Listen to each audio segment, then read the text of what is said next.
You're listening to Joyful Wedding Planning, your spot for de-stressing and relaxing while you plan your wedding.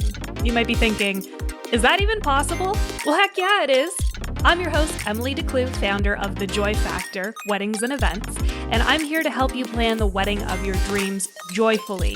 Whether you're a DIYer or a delegator, this podcast will help you find the joy factor as you plan your wedding.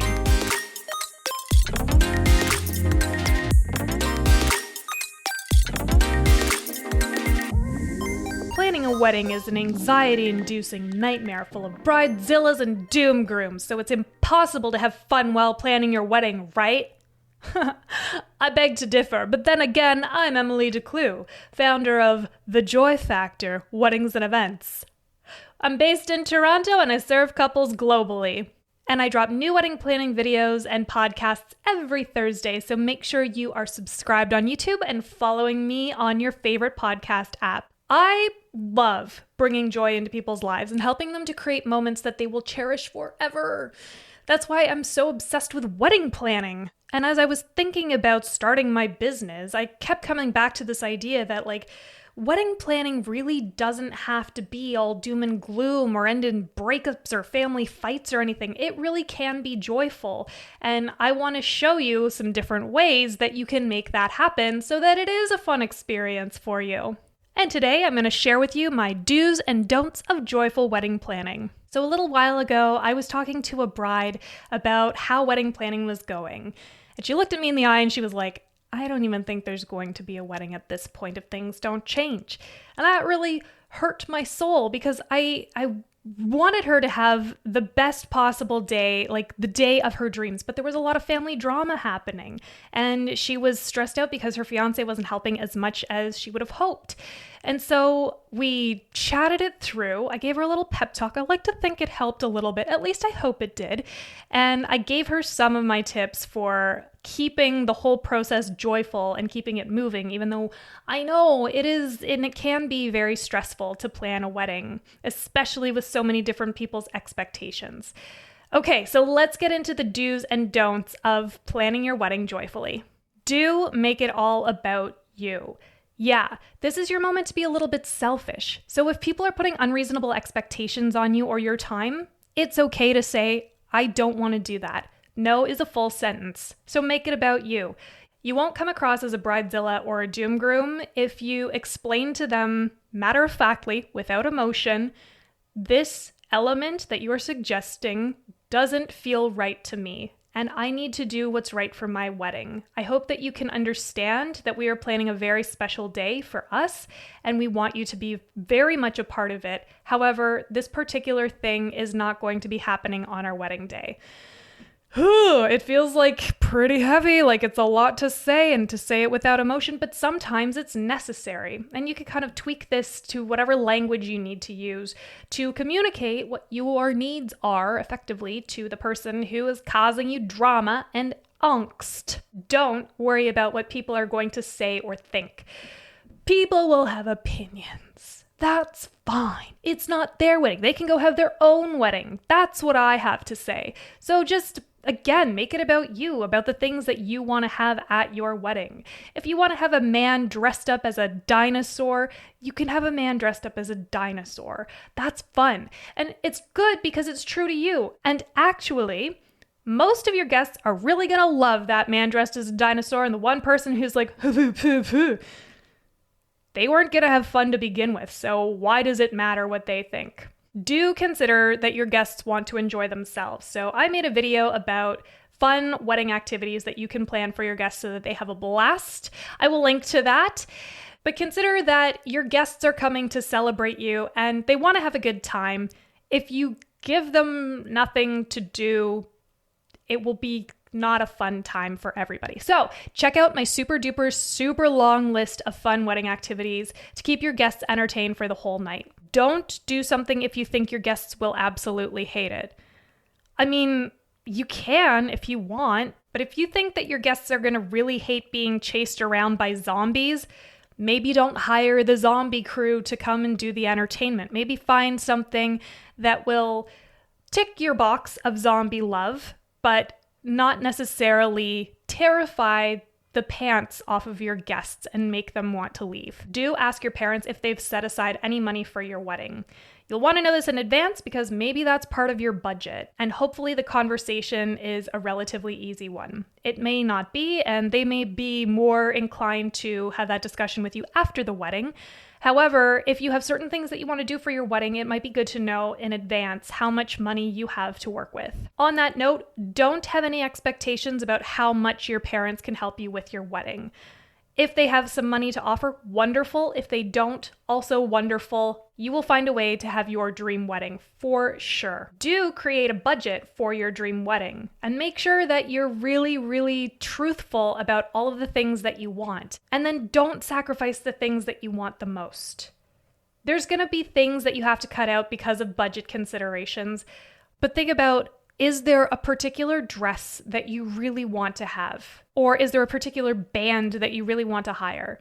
You may need to make adjustments in your budget, and that's fine, because at the end of the day, that non-negotiable thing that you really, really want, that is going to help you feel like this is the best day ever. Do create boundaries with your family about who will and who will not be invited.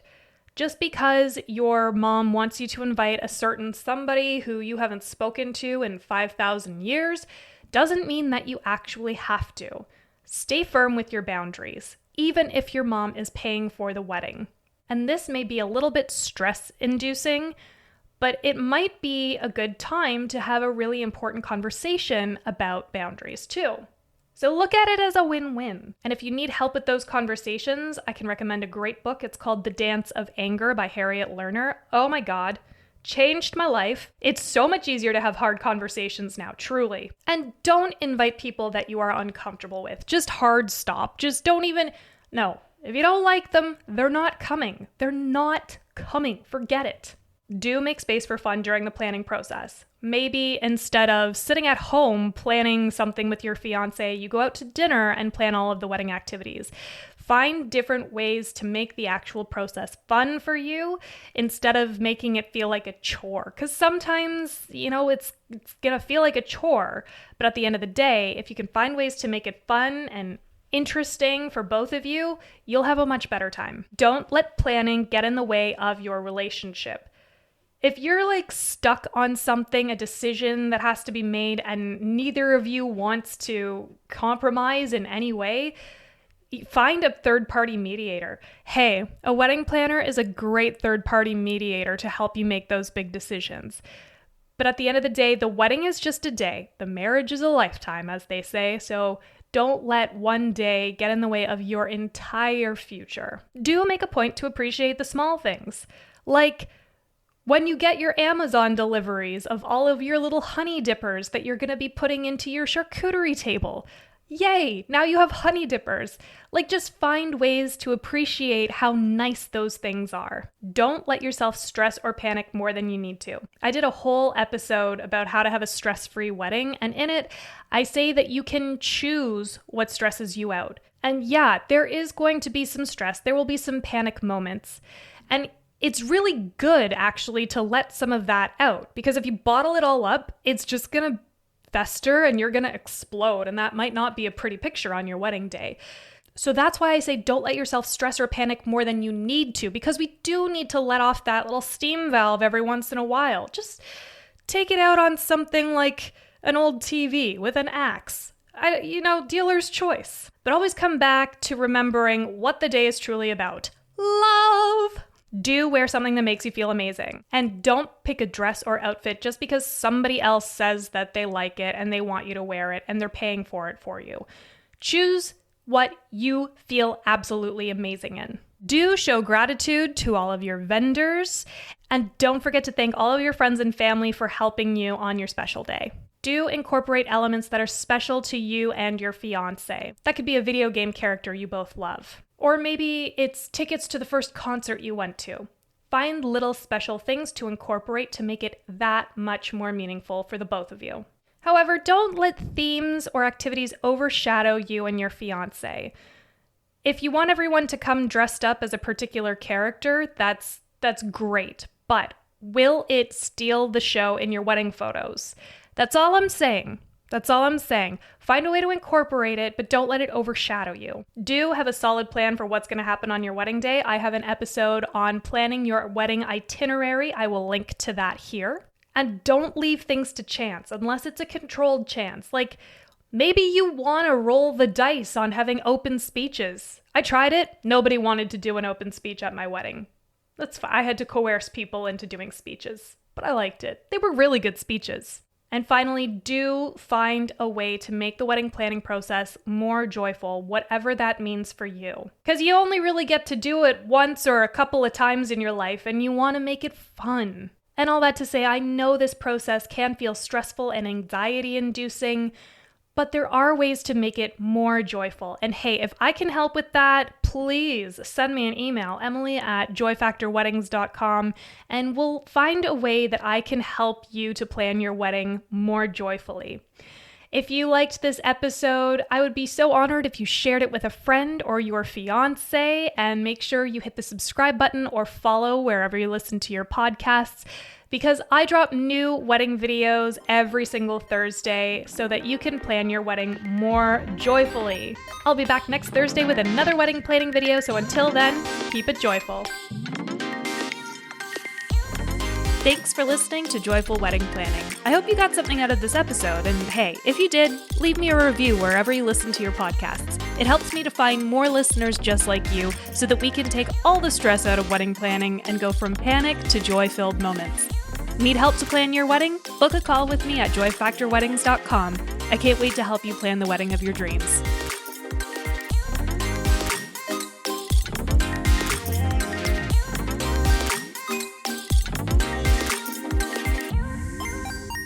This podcast was produced by The Ultimate Creative.